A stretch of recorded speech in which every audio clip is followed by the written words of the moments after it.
On today's program, we'll take you to the waters of the miraculous spring of En Gedi, and then we'll discuss how the Israelis managed to keep this land blossoming.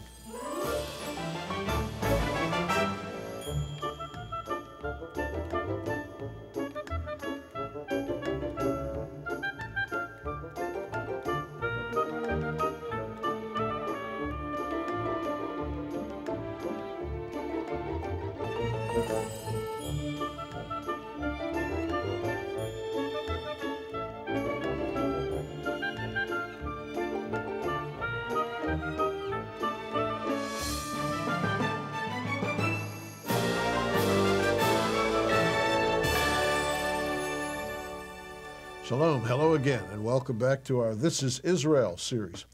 You may have seen sprinklers going, big sprinklers in an open field in the opening footage of the program.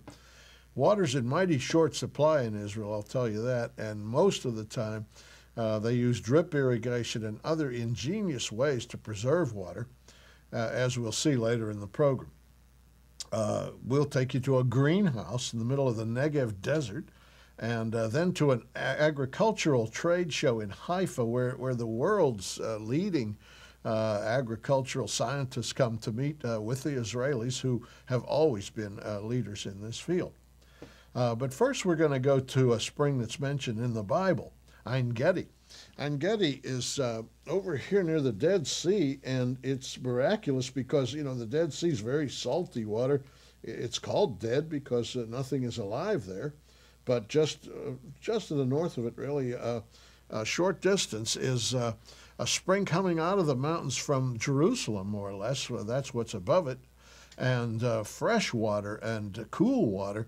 And it's always been a place of redoubt in the desert. In other words, if you've got a reason to stop somewhere that's not obvious, if you want to hide, such as when King David was hiding from King Saul, he went there to En Gedi, and it's mentioned by name. And there he had fresh water, but he was concealed. You could stop at Jericho, but people could see you for miles around. It's flat land. But this spring is hidden up in the rocks in the mountains and is really a miraculous place.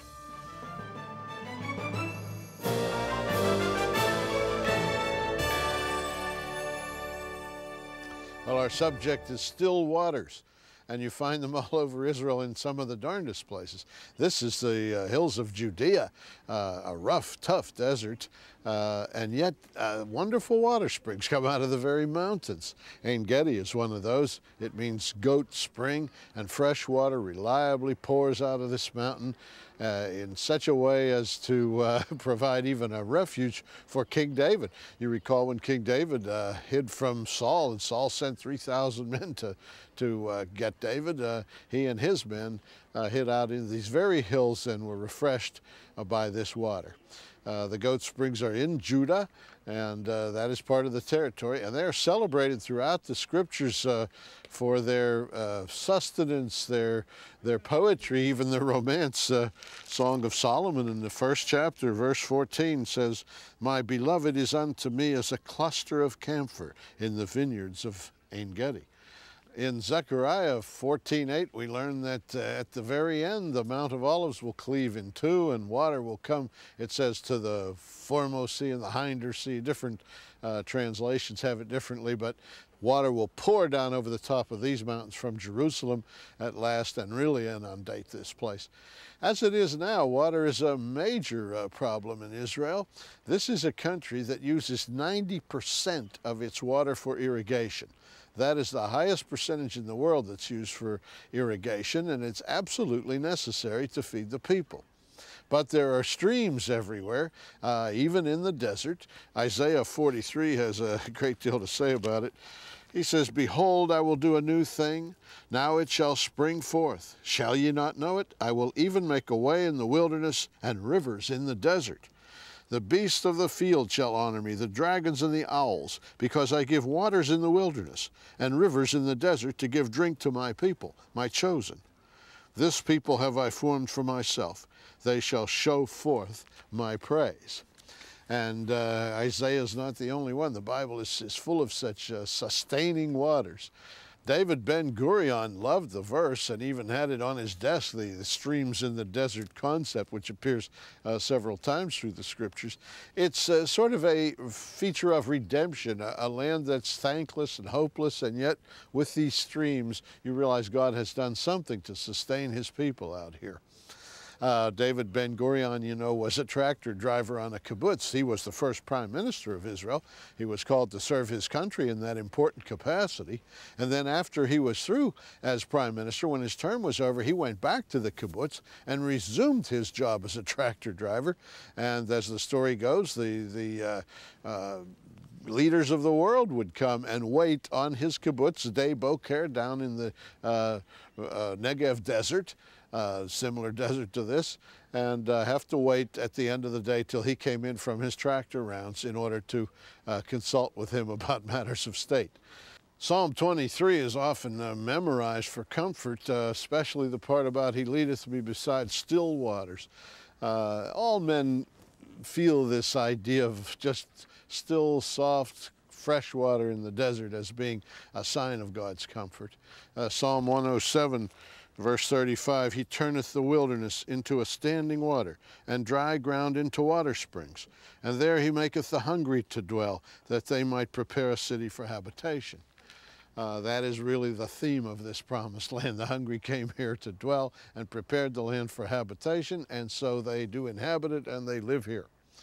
Isaiah 49:10 speaks of springs of water coming forth, and 40 years provision was made in the desert with to the people who were out there. Besides streams of water, the ma'ana, the manna from heaven came to them, and they were able to eat all the time that they were out in the desert.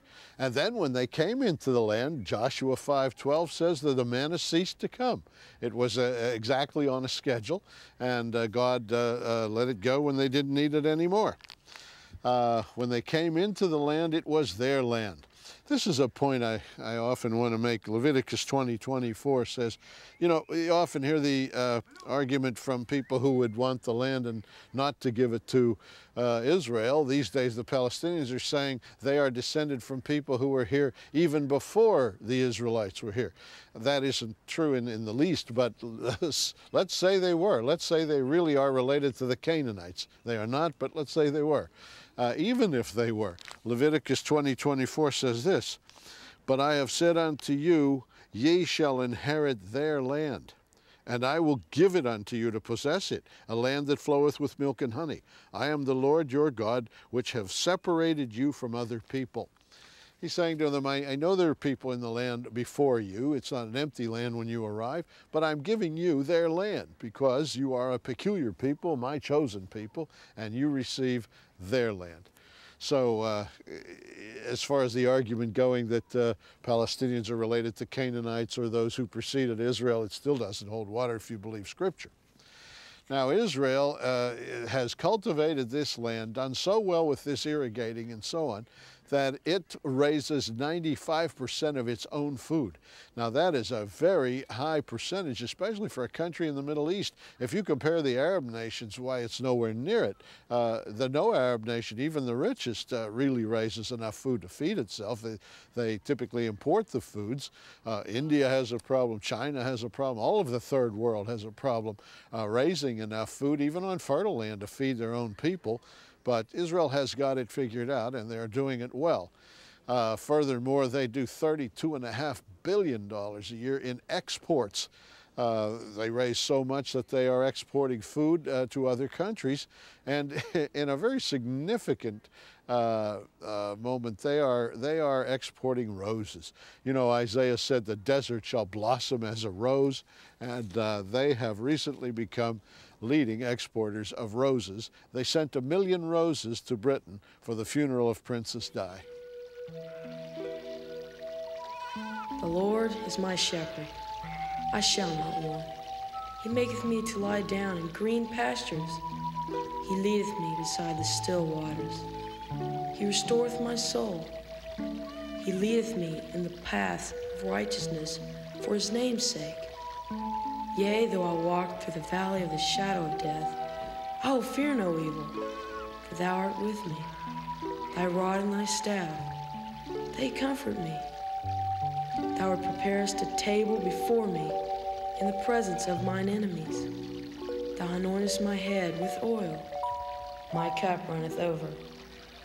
Surely goodness and mercy shall follow me all the days of my life, and I will dwell in the house of the Lord forever.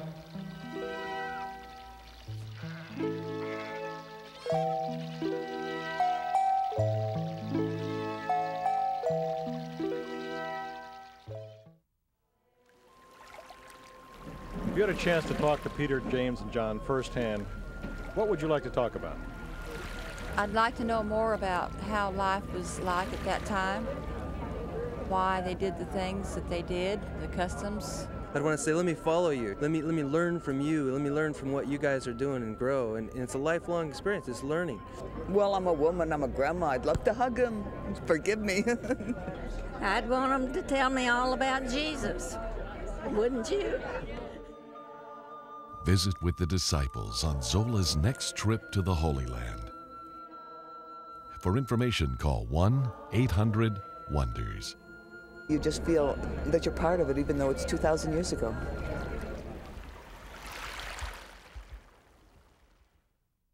Well, come and see this land for yourself. Gosh, it's a shame to show you through a little television lens a magnificent place like this. Come on our tour, go on somebody's tour, but get over there in this life. I really recommend it. It's amazing how the land has blossomed. You know, Isaiah said the desert will blossom as a rose, and people mention that Israel's an exporter of roses, which it is. But we went to the Arava. This is, no roses growing right there, but it's south of the Dead Sea. It's in a deep land rift. It's hot, it's dry. But down there's experiments with flowers and vegetables too. And Ken talked with Ezra Ravines about desert agriculture. There is such a thing, and the Israelis are really on the cutting edge of this stuff. And this is so very important. You know, if you could make the deserts of the world produce, I don't suppose there would ever be a food problem again. Imagine what it would do for Africa if the entire Sahara could produce food. Imagine what it would do in the Eastern Hemisphere if the Gobi Desert would produce food. And the Israelis are on the cutting edge of this extremely important area. They are making the Negev Desert produce food. And we talked with the expert on that. The aim of the R&D in the Arava Valley is to find a way to settle the region with more people, more farmers, because we believe that the future of the farming in Israel will be in the southern part, desert parts of Israel, where we have enough water. But where does the water come from? The water comes from different kinds of wells, between 150 meters to 1,500 meters. We have sweet water, perhaps the sweetest water in the country, and we have very salty water. And what we do is we mix the water, the two kinds of water, we mix together, and we bring them to the agriculture greenhouses. Well, how are computers used here? Almost all the farmers in agriculture today, and for sure in this region, the farm is controlled by a computer, from watering, fertilizing, and for high technology, climate control in greenhouses. It can be even checking humidity, checking radiation, open up and closing curtains, adding on special things, for example, sprinkling, cooling system, heating system, even warm CO2 and cold CO2. Describe what you're doing in the rose greenhouse. The system you saw in the roses is recycling water. It's a technology that we have to develop here in the Middle East because we have a lot of problems of water. To learn how to use the water again and again. And when you use the water, from the beginning it's salty, and you put on chemicals for the plant, it gets saltier and saltier. You have to learn exactly when the water is too salty, and then you dump it out, and you continue on with the recycling again. The idea is to save water, because what we do today, 99% of the agriculture in the region, we water in the ground soil, and the water just goes down, and we lose a lot of water. We discovered a few years ago, after all the experts said that it's impossible to grow roses in the desert, we found out from the auctions in Holland where we sell the roses that the best quality is the quality of roses we grow in the desert because of the special conditions here. Tell me, if you would, about the exports that you have here in Israel. We are about 50% of the export of fresh vegetables from Israel, and about 15 to 20% of the export of flowers from Israel. We export mainly to Europe, peppers, melons, and tomatoes. Tomatoes on the vine, cherry on the vine. And we also export to United States peppers and tomatoes. Cherry tomatoes is part of a campaign called the Clean Arava campaign, where we export out of an area that's cleaned, declared a pest-free area from the Mediterranean fruit fly. What about pesticides? We have a big project together with the Jordanians with biological control of the Mediterranean fruit fly, where we release every week 12 million sterilized flies, males, over the region. And we're cleaning the region from the Mediterranean fruit fly, and we hope to declare it as a pest-free area, the whole region, in another year.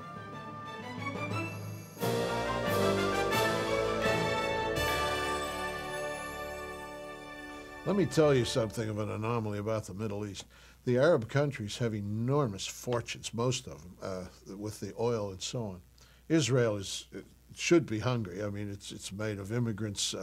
It's got terrible defense to support and so on.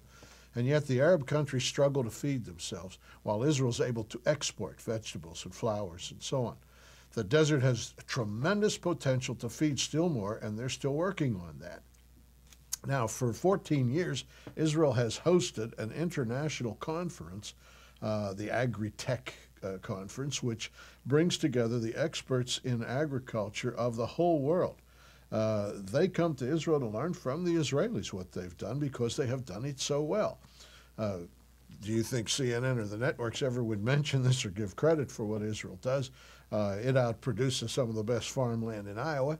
It has done that since its inception in 1948 with the kibbutzim and so on. And you know, other people in the world know that you want to learn about how to do this, come to Israel to learn it. So we sent our producer, Ken Berg, and he talked with Dan Meiri, who is the general manager of the Agri-Tech Conference in Haifa.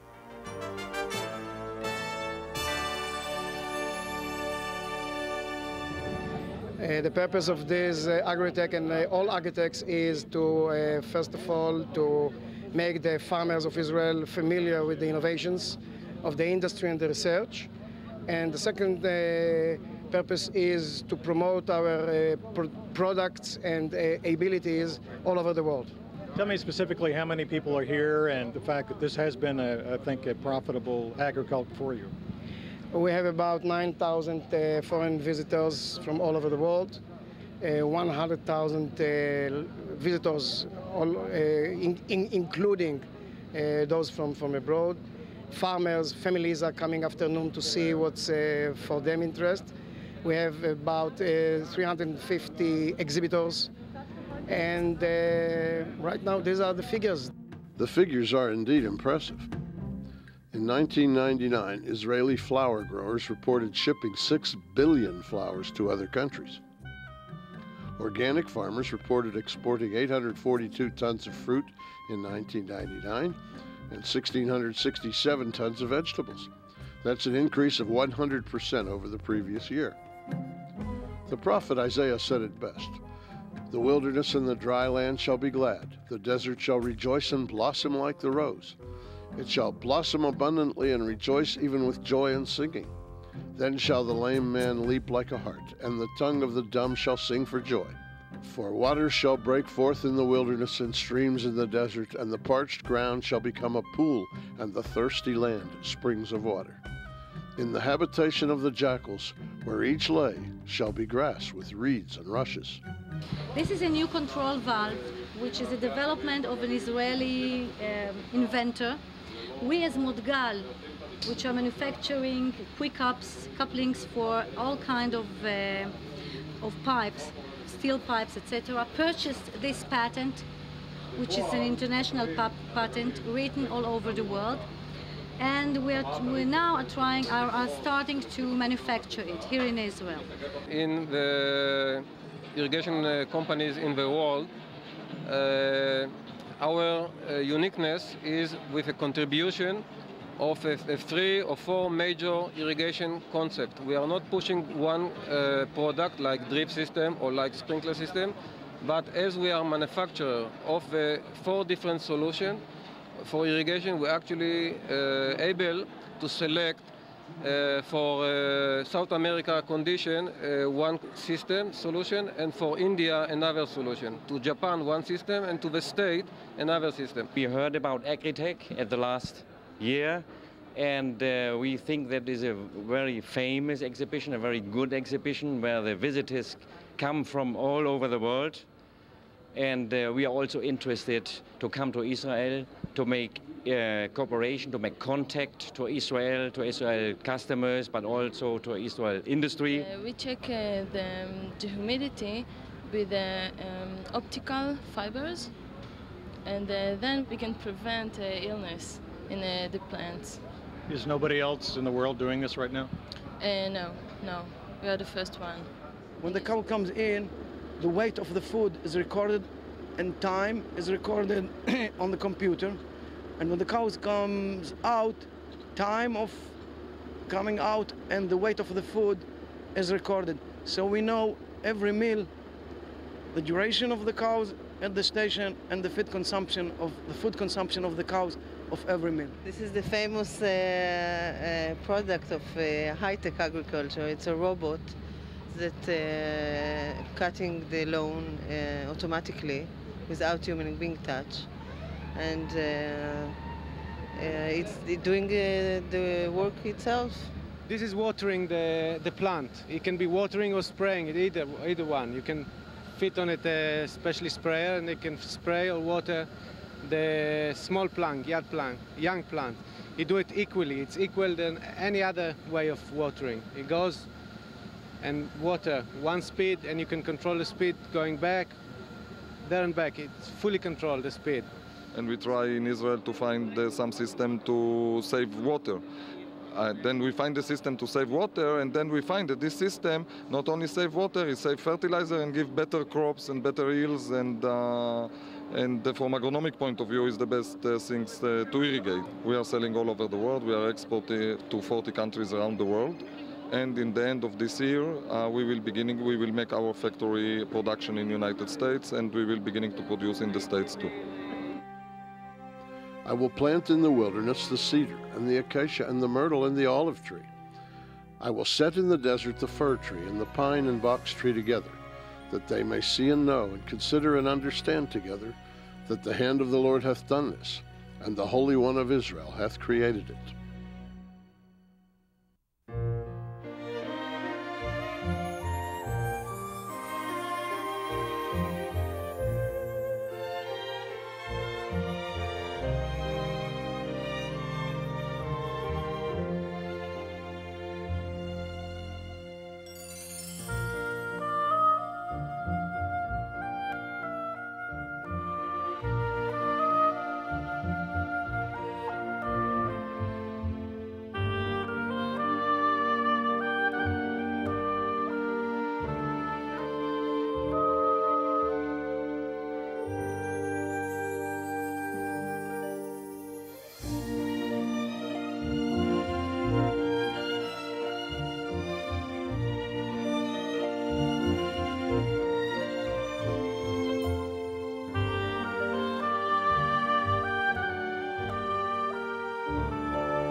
What a diverse land Israel really is. You know, our pilgrims are amazed that in a short time they see desert and mountains and forests and flower gardens and just so many things in such a small space.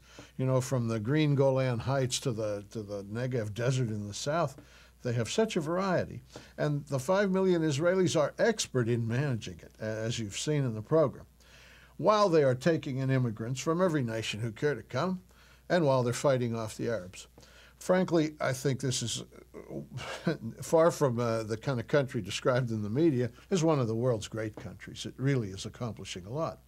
You know, God is the one who originally restored the land. When you think about it, why did the Israelis end up in Egypt as slaves? Well, they had to leave Canaan, or Canaan as we call it. It was in famine. Nothing grew. The herds were dying, and there was nothing to eat, so they went to Egypt. And then in the Exodus, they must have been asked, bothered Moses about, well, what's going to happen when we get back there? There was nothing there. Well, God restored the land. They sent the spies in. They brought the bunch of grapes. You remember 2 men carrying a heavy bunch of grapes, the story in the Scriptures. God had changed the land back, and for that he wanted a festival every year called First Fruits, in which we wave the first fruits of the things that grew. Out of a dead land, crops would now come, and so every year there was this festival. And you know what? The Bible compares it to the resurrection of all of us. That is, in 1 Corinthians 15:22, it says, in Adam all die, but in Christ will all be made alive again, yet each one in his own order. Christ the first fruits, then we which are his when he comes. So he's the first fruits, and we're the second, third, fourth out into the millions. And we all have a number in this resurrection. We teach this always at Passover. Watch the Passover programs for the complete teaching on this. But know that dead land with crops rising out of it is the same thing as graves with people coming out of them in the resurrection. That's what the Bible teaches. So this program about flowers and vegetables is really a very important Christian point to make. Well, we're going to offer maps this time. A map of Jerusalem, which is so much fun to use. It's got all the street names and the pictures of churches and of the important sites you read about in the newspapers and so on. It's really fun to look at this map. And a map of all of Israel, the 2 maps. And you'll have a kind of a mini tour in that manner. Study those over and you'll know a lot about the Holy Land. And remember the gifts of funds, folks. That's how we're able to keep going over there and making these programs.